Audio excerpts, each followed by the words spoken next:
तुलसीदास साहिब जी मथुरा वाले जय गुरुदेव के प्रवर्तक, उन्होंने भी ये बात आपके समक्ष रूबरू करते हैं, क्योंकि ये आवश्यक होगी आपको दृढ़ता लाने के लिए, आपको भगवान और इस दास को पहचानने के लिए बहुत सुविधा होगी। अब श्री जय गुरुदेव पंथ के प्रवर्तक मथुरा के श्री तुलसीदास साहिब जी बहुत पुण्यकर्मी प्राणी हैं, और ये शिवदयाल से भी अच्छी आत्मा थे, लेकिन शिवदयाल जी ने अपना भट्ठा बैठाया, शास्त्र गुरु साधना करे से पुण्यकर्मी उसको परम धनी जान के वहां फंस गए। इन अपना भी जीवन नष्ट कर लिया।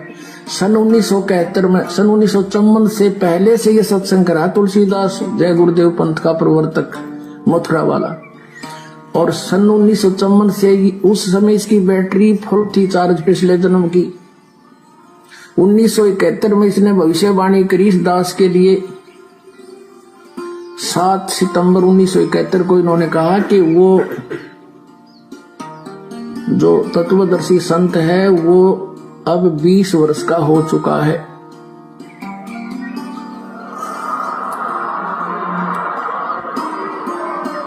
सात सितंबर 1971 को इसने भविष्यवाणी की कि वो 20 वर्ष का हो चुका है। दास का जन्म 8 सितंबर 1951 को हुआ।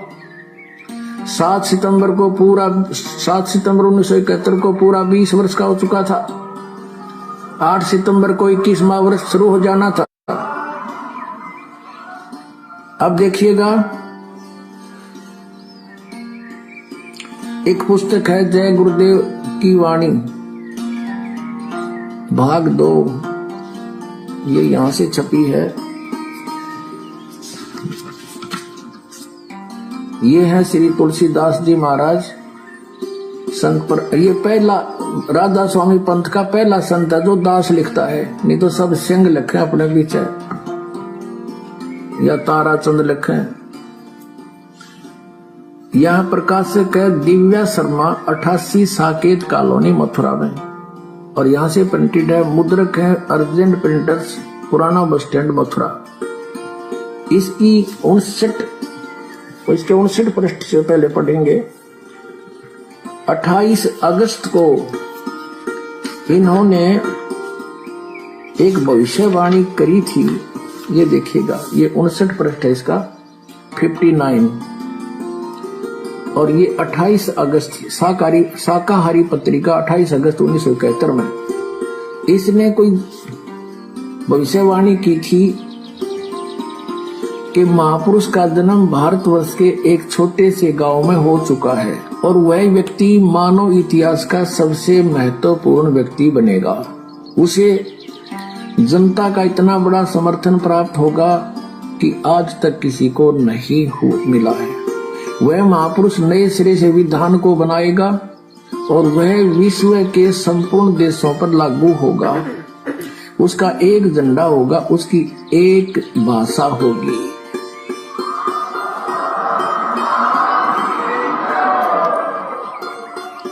अब ये स्टेटमेंट, ये भविष्यवाणी समझो या सच्चाई, क्योंकि भविष्यवाणी तो है आगे की, इसने तो बता दिया कि हो चुका है। ये 28 अगस्त को इसने ये स्टेटमेंट दी। फिर लोगों ने पूछा जी कौन है, कहाँ है बताओ। तो फिर आगे 7 सितंबर को, यानी इस 50 पृष्ठ पे लिखा है, इसके बाद देखिएगा, इसी पुस्तक के 50 पृष्ठ पे लिखा है, शाकाहारी पत्रिका 7 सितंबर 1971 वाली। इस दिन स्टेटमेंट दी इन्होंने कि क्या दिया, 7 सितंबर 1971 को वो 20 वर्ष का हो चुका है। दास का जन्म 8 सितंबर 1951 को हुआ। 7 को दास पूरा 20 वर्ष का हो गया और 8 को 21वां शुरू हो गया। यहाँ कहा इसने कि वह अवतार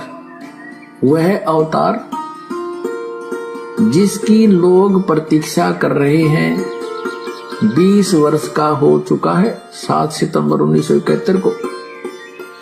यदि उसका पता बता दूं तो लोग पीछे पड़ जाएंगे। अभी ऊपर से आदेश बताने के लिए नहीं हो रहा है। मैं समय का इंतजार कर रहा हूं और सभी महात्माओं ने समय का इंतजार किया है। समय आते ही सबको सब कुछ मालूम हो जाएगा। बोलो सतगुरुदेव।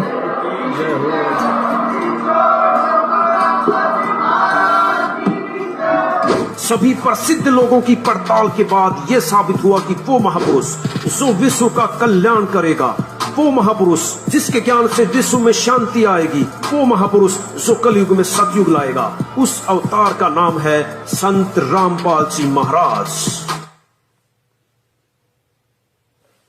तो पुण्यात्माओं, आप जिन्हें वीडियो के माध्यम से पूरी सच्चाई सहसबूत प्रमाणों सहित अपनी आंखों से देखी है, और हाथ कंगन को आरसी क्या, पढ़े लिखे को फारसी क्या, और जय गुरुदेव पंथ से जुड़े हुए सभी भाई बहनों से मैं हाथ जोड़ के विनती करता हूं कि आपके गुरुदेव तुलसीदास जी जो आपका मार्गदर्शन करके चले गए, कि वो महापुरुष 20 वर्ष का हो चुका है, एग्जैक्ट सारी बातें जो उन्होंने बताई, वो सारी बातें इस पृथ्वी पे नहीं पूरे विश्व में अगर किसी धार्मिक संत के ऊपर खरी खरी उतरती हैं, तो आज आपकी आंखों के सामने है वो परम शक्ति, वो परम पुरुष, वो महापुरुष, वो साक्षात कबीर परमेश्वर, वो अल्लाह, खुदा, गॉड, रब, केवल सतगुरु रामपाल जी महाराज जी हैं। प्रार्थना कर सकता हूं, विलंब ना करें, प्रमाण आपके सामने हैं, सबूत आपके समक्ष हैं। समझदार व्यक्ति को देर नहीं लगानी चाहिए, वरना विनाश के समय में जो तांडव मचेगा, उस समय चाहे कितने हाथ जोड़ लेना, कितने ही पैर पकड़ लेना, परमेश्वर रक्षा नहीं करेंगे, क्योंकि उनके भी कुछ विधान है, उनका भी संविधान है, उनकी भी कुछ मान मर्यादाएं हैं। इसीलिए आप जीवों को उस विनाश के समय से पहले ही उस परमपिता परमेश्वर की प्रेरणा से, उन्हीं के आशीर्वाद से ये लाइव वीडियो बना बना के संदेश दिए जा रहे हैं, सहसबूत प्रमाणित, ताकि आप समय रहते सच्चाई को स्वीकार कर लें और विनाश के समय में स्वयं और अपने परिवार को विनाशित होने से बचाएं। आगे चलिए, रूपा आनंद जी उस कल्कि अवतार के विषय में, उस परम पुरुष के विषय में, उस सुप्रीम के विषय में और क्या भविष्यवाणी करती हैं, क्या क्या पहचान बता रही हैं, जो पहचान सुनने के बाद आपको दृढ़ता आएगी, आपके अंदर एक अपने गुरु के प्रति, अपने सतगुरु के प्रति, उस अवतार के प्रति एक विशेष श्रद्धा और लगन का भाव पैदा होगा। और वीडियो आप आगे देखते जाना, ऐसे ऐसे राज खुलेंगे, ऐसे ऐसे भविष्यवाणियां उस परम पुरुष के ऊपर सत्य बैठाई जाएंगी।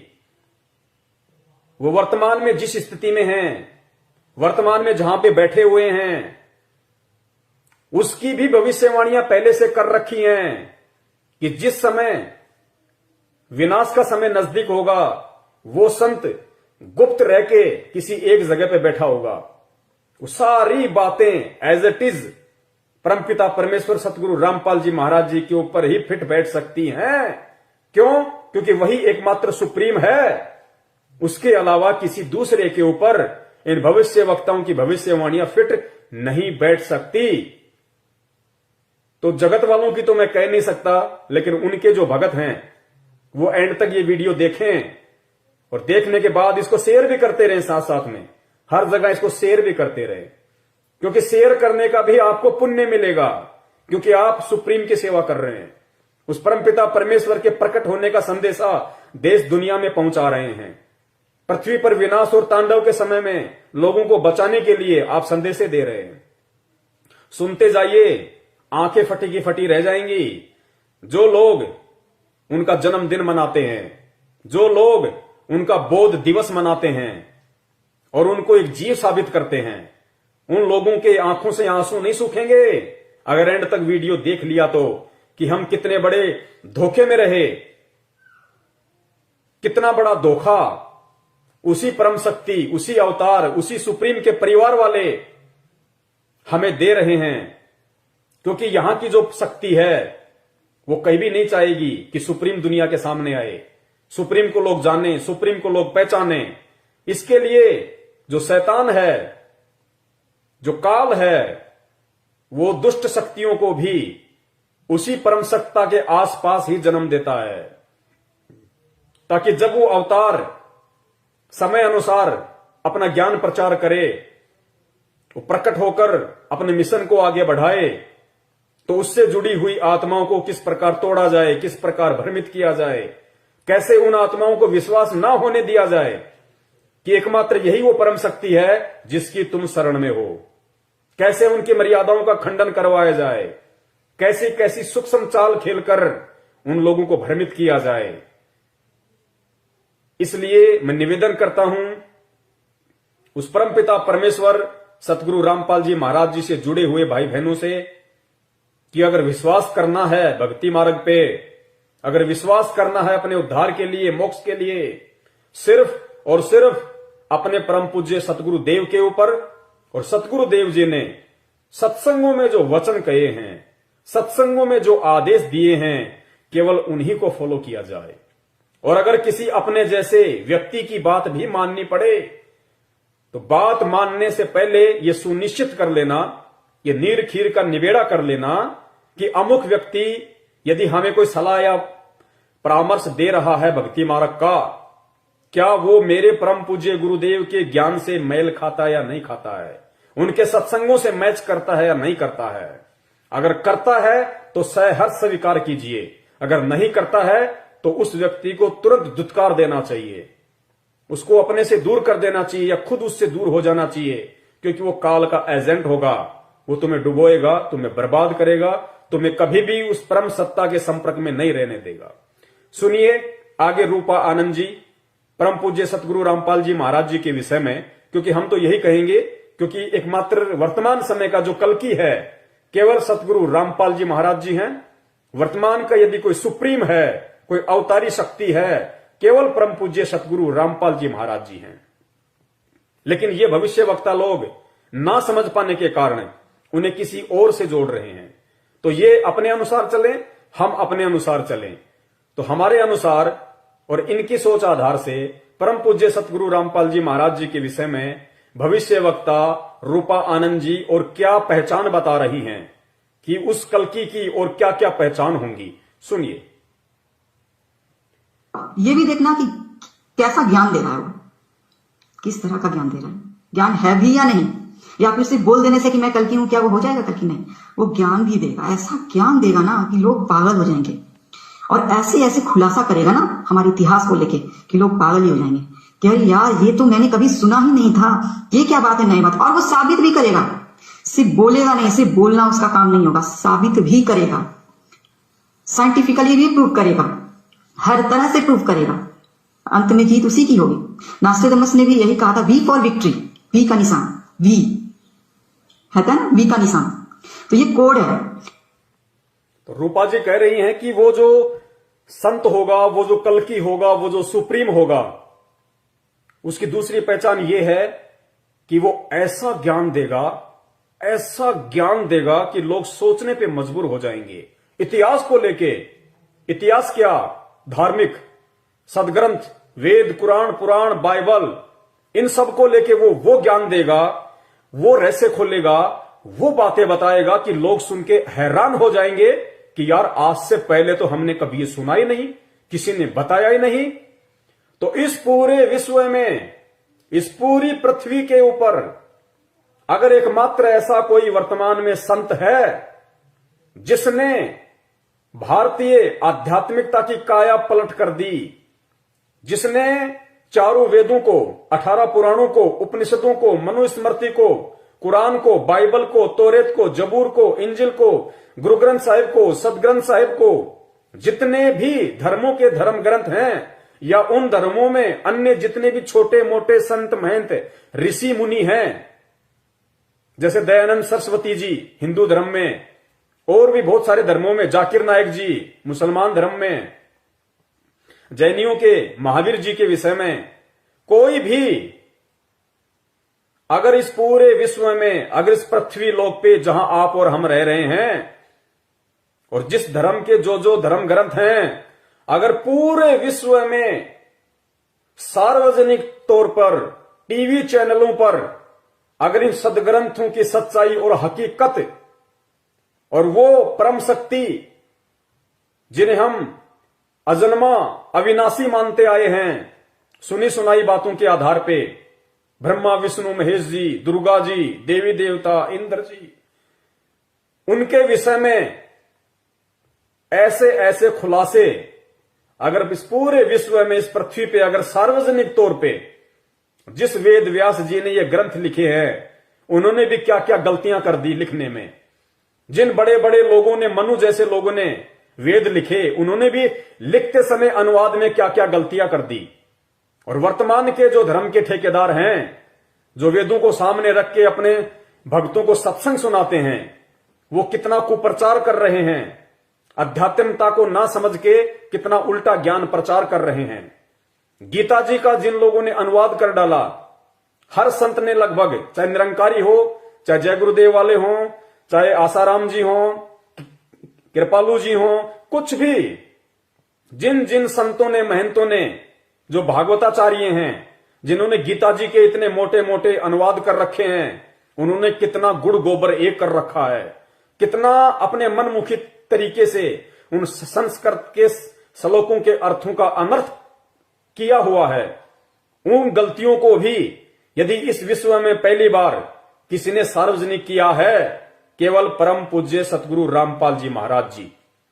क्योंकि इस पूरे विश्व में वर्तमान समय में अग्नि संत ग्रंथों को खोल खोल के इनके अंदर से अगर किसी ने बताया है कि ब्रह्मा विष्णु महेश, जिनको तुम अजर अविनाशी कहते हो, कि इनकी कभी जन्म और मृत्यु नहीं होती, इनके कोई माता पिता नहीं है, परम पूज्य सतगुरु रामपाल जी महाराज जी ने उसी देवी भागवत के अंदर 6वां स्कंद पेज नंबर 123 खोल के देख लेना, स्पष्ट तौर पे। अब तो यूट्यूब पे लाखों वीडियो पड़े हुए हैं, आप यूट्यूब पे जाके सर्च कीजिए कि ब्रह्मा विष्णु महेश के माता पिता कौन है, ब्रह्मा विष्णु महेश जन्मते मरते हैं, आप सर्च कीजिए, आपको ढेरों प्रमाण मिलेंगे आप ही के सदग्रंथों को, जिनको पढ़ते पढ़ते आपकी आंखें नहीं थकी, और पढ़ाते पढ़ाते उन नकली और मोतियाबिंद के शिकार भागवताचार्य संत महंतों की आंखें नहीं थकी।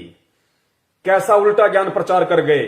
इन्हीं शास्त्रों में लिखा हुआ है कि ब्रह्मा विष्णु महेश की भी जन्म और मृत्यु होती है, और परमेश्वर ने बताया कि कौन ब्रह्मा का पिता है, कौन विष्णु की मां, शंकर का दादा कौन है, पंडित जी हमको दो बताए।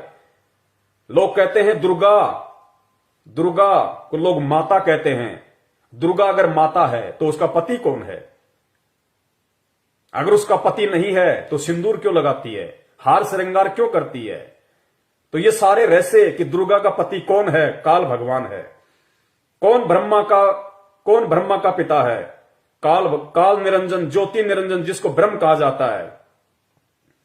कौन विष्णु की मां दुर्गा, और कौन शंकर का दादा है? शंकर का दादा कबीर परमात्मा। ये सृष्टि रचना में आप ही के सदग्रंथों में, आप ही की गीता से, आप ही के वेदों से उस परमात्मा ने साबित किया है। तो ऐसा ज्ञान किसने दिया? किसने ज्ञान दिया कि ब्रह्मा विष्णु महेश जी भी जब तक इनका राज करने का समय है, उसके बाद इनको भी नीचे डाला जाता है। ये भी आप और हमारी तरह सामान्य व्यक्ति बनते हैं, फिर 84 लाख योनियों में जाते हैं। आप और हमारी तरह गधे, कुत्ते, सूअर, मछली, मुर्गा, मुर्गी बनते हैं। किसने बताया? उन पंडितों ने नहीं बताया, उन ऋषियों ने नहीं बताया, उन धर्म के ठेकेदारों ने आपको नहीं बताया, क्योंकि वो उनका धर्म का धंधा था। अगर वो आपको कह देंगे कि ब्रह्मा विष्णु महेश जन्मते और मरते हैं, इनके भी माता पिता है, ये पूर्ण परमात्मा नहीं है, ये केवल एक मंत्री की तरह इन लोकों में काम करते हैं। ब्रह्मा जी का काम है जीवों की उत्पत्ति करना। किसके आदेश से? दुर्गा और काल के आदेश से। दुर्गा और काल किसके आदेश से चलते हैं? उस परमपिता परमेश्वर कबीर साहिब जी के आदेश से, जो सतलोक में रहता है, सचखंड में रहता है। अगर ये लोग ये बातें बता देते, कहीं से इनको मालूम भी पड़ जाता थोड़ा बहुत, तो फिर दुनिया इनसे पूछती, इनसे सवाल करती कि भाई अगर ब्रह्मा विष्णु महेश भी भगवान नहीं है, अगर इनकी भी जन्म और मृत्यु होती है, तो फिर भगवान है कौन? तो फिर इनको भगवान का नहीं पता। ये क्या बताते लोगों को? इनका धंधा ठप हो जाता, इनका पेट, इनकी रोजी रोटी जो इन धर्म शास्त्रों के ऊपर टिकी हुई है, टिकी हुई थी, इनका धंधा चौपट हो जाता। ये और इनके बच्चे भूखे मरने की नौबत पे आ जाते। इसलिए इन्होंने सच्चाई समाज को नहीं बताई। तो ये खुलासे किसने किए? किसने खुलासा किया कि जिस इंद्र भगवान को बहुत बड़ी परम शक्ति मानी जाती है, जिसको स्वर्गलोक का राजा माना जाता है, जब वो अपना राज कार्य पूरा कर लेता है इंद्र, उसके बाद में सीधा वो पृथ्वीलोक पे आके गधे की योनि प्राप्त करता है, गधे की, जिसके ऊपर कुम्हार 2.5 मन का बोरा रख के सारा दिन ईंटें ढोता है। कौन बनता है? इंद्र देवता। किसने खुलासे किए? किसने बताया?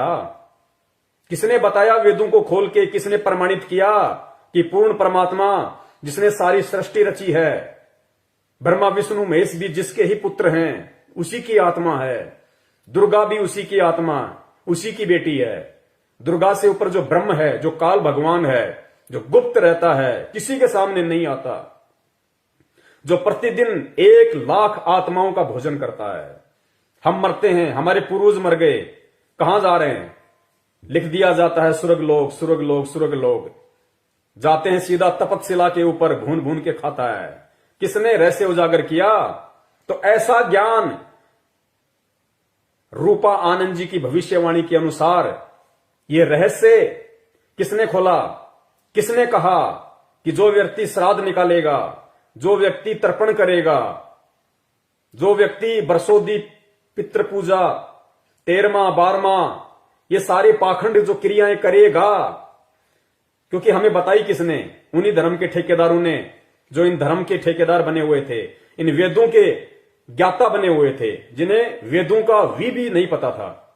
उन लोगों ने पूरे समाज को भ्रमित किया, पूरे देश को उन्होंने भ्रमित किया। आज उस भ्रमणा से बाहर कौन निकाल रहा है? कौन हमारे को सत्य भक्ति दे रहा है? कौन हमारे को इस 84 लाख योनियों से मुक्त होने का रहस्य बता रहा है?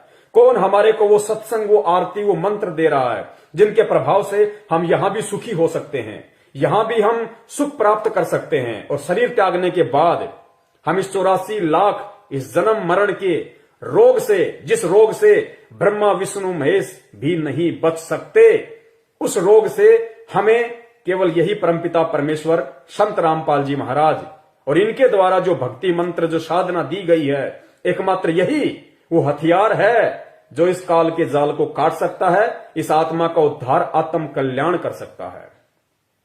किसने खोले ये रहस्य? ऐसा ज्ञान किसने दिया?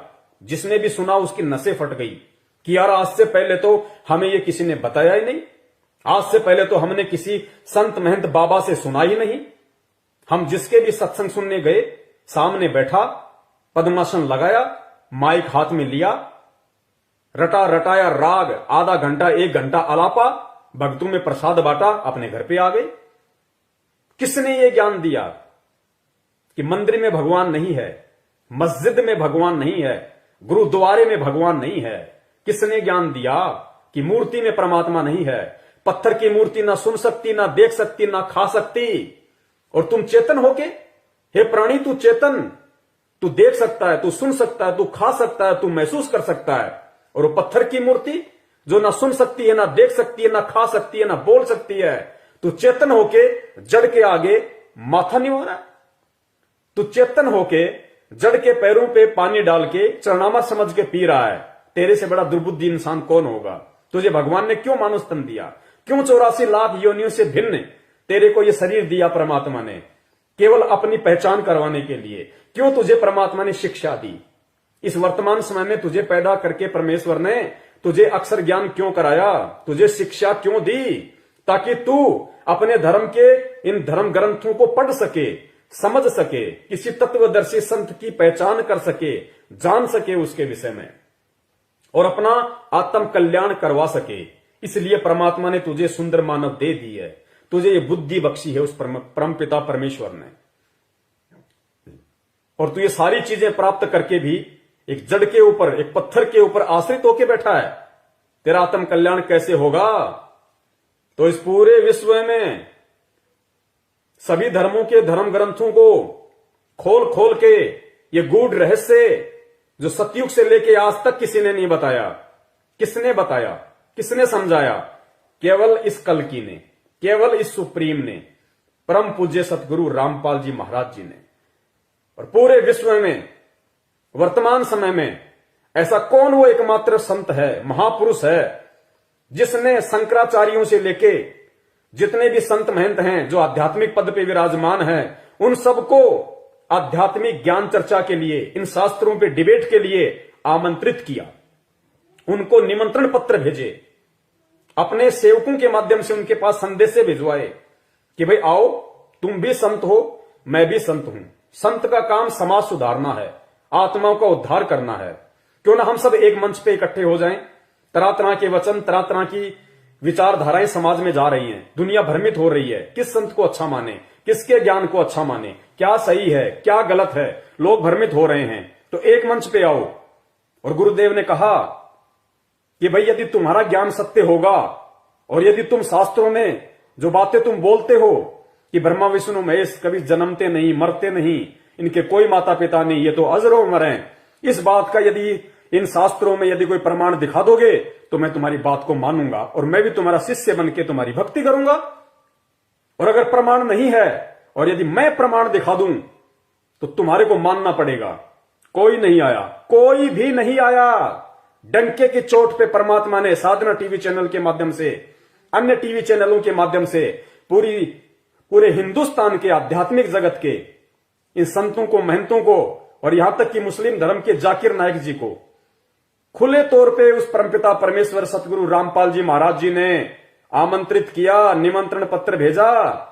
आज तक किसी माई के लाल की हिम्मत नहीं हुई कि हम परम पूज्य सतगुरु रामपाल जी महाराज जी से जाके इन आध्यात्मिक क्षेत्र में, इन सदग्रंथों के ऊपर, इन धर्मशास्त्रों के ऊपर डिबेट कर सके। क्यों? क्योंकि सत्संग सबने सुन रखे संत रामपाल जी महाराज जी के, और उनको अच्छे से पता था कि प्रमाणों के आधार पे, सदग्रंथों को आधार बना के तुम संत रामपाल जी महाराज जी के सामने 5 मिनट भी टिक नहीं सकते। और जनता शिक्षित है। अब पहले वाली जनता नहीं है कि लोग पागल हैं, लोग मूर्ख हैं, जो ज्यादा संस्कृत बोल देगा तो लोग तालियां पीट देंगे। नहीं, लोग शिक्षित है, सबके पास एंड्रॉयड मोबाइल हैं। गीता जी का कौन सा अध्याय, कौन सा श्लोक, यजुर्वेद, अथर्ववेद, सामवेद, ऋग्वेद का कौन सा अध्याय, कौन सा श्लोक, कौन सा सूक्त, कौन सा मंडल क्या बोलता है, हिंदी में अनुवाद है, संस्कृत में अनुवाद है, अंग्रेजी में अनुवाद है, हर भाषा में ट्रांसलेट है। तुरंत खोल के देख लेंगे कि शंकराचार्य जी इस श्लोक का क्या अनुवाद कर रहे हैं और रियल में इसका क्या अनुवाद है। इसलिए ये परमेश्वर ने आप और हमारे को शिक्षा दी ताकि हम भ्रमित ना हो, किसी के बहकाव में ना आए। मानव जन्म हमें मिला है, हमें इसकी सार्थकता का पता चले, हमें इसकी महत्वता का हमें मालूम पड़े कि समय हाथ से निकलता जा रहा है। परमपिता परमेश्वर तत्वदर्शी संत के रूप में धरती पे प्रकट है। अगर हिंदू का आत्म कल्याण होगा तो संत रामपाल जी महाराज जी की शरण में आके होगा। अगर मुसलमान का आत्म कल्याण होगा तो संत रामपाल जी महाराज जी की शरण में आके होगा। अगर जैनी और सिख धर्म या ईसाई धर्म के किसी व्यक्ति का, किसी बहन भाई का आत्म कल्याण होगा या हो सकता है, केवल परम पूज्य सतगुरु रामपाल जी महाराज जी की भक्ति साधना को अपना कर ही हो सकता है।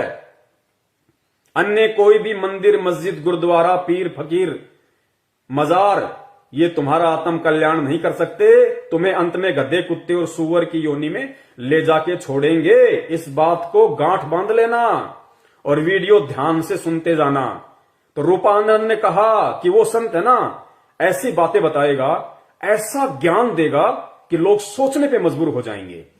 तो जो लोग उस अवतारी महापुरुष संत रामपाल जी महाराज जी के संपर्क में आ चुके हैं, जो लोग उनके सत्संग सुनते हैं, उनका सिर चकरा गया सत्संग सुनते ही कि हे भगवान कहां छुपे बैठे थे, हे परवरदिगार, हे परमपिता परमेश्वर, असंख्य युगों से हम आपके तलाश में ढूंढते ढूंढते मर गए मालिक, आपने कैसे हमारा हाथ पकड़ लिया।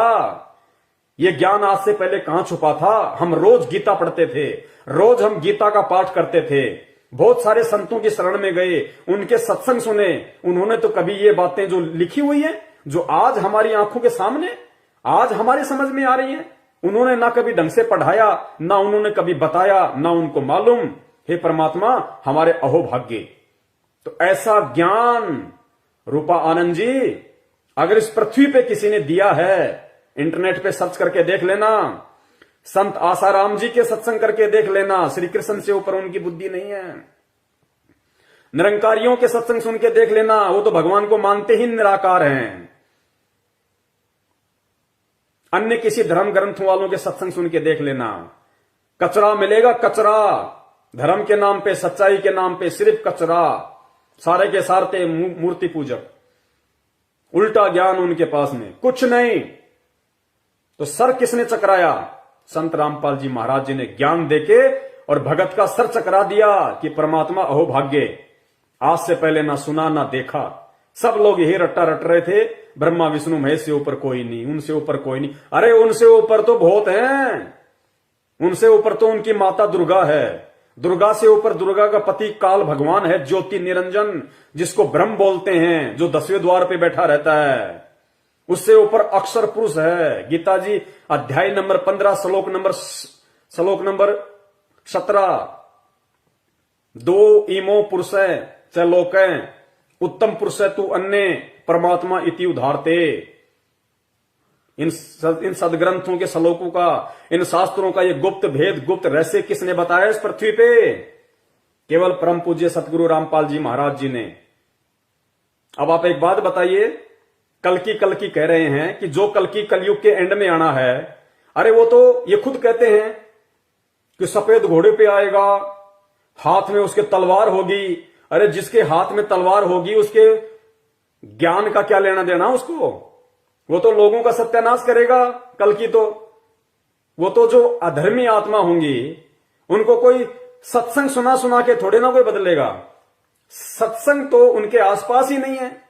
सत्संग तो श्री रामचंद्र जी के आसपास नहीं था, श्री कृष्ण चंद्र जी के आसपास नहीं था। सत्संग वर्तमान के शंकराचार्यों के आसपास नहीं है। वो तो हाथ में 6 फुट की तलवार लेके आएगा भैया, 6 फरस की।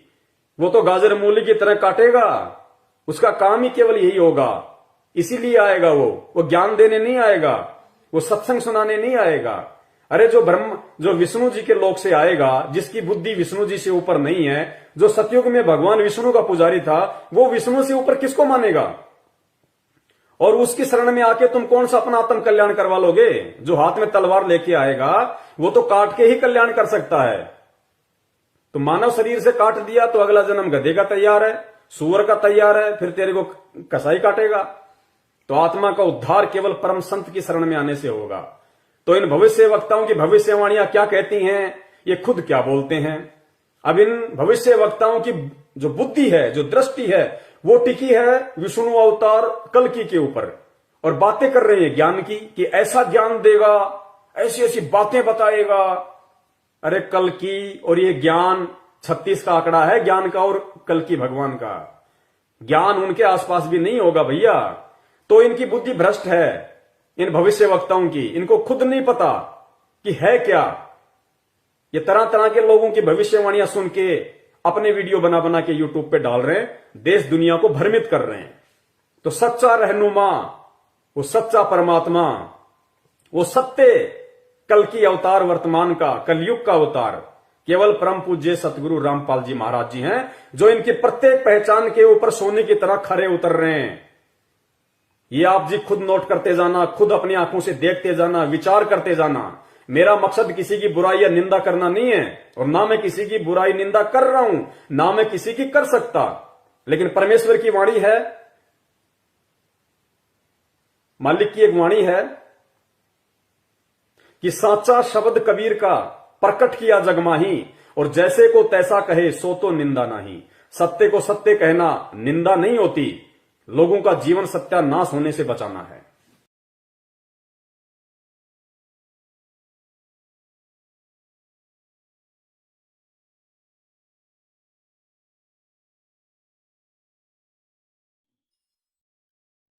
भाई सतगुरु तिलक अजप्पा माला युक्त जटा रखवावे।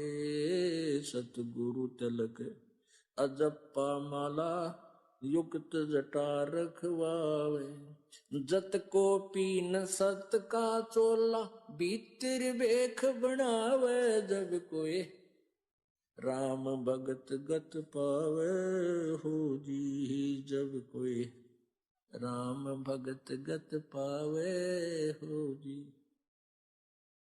भाई लोक लाज मर्याद जगत की तरण जो तोड़े बगावे। लोक लाज मर्याद जगत की।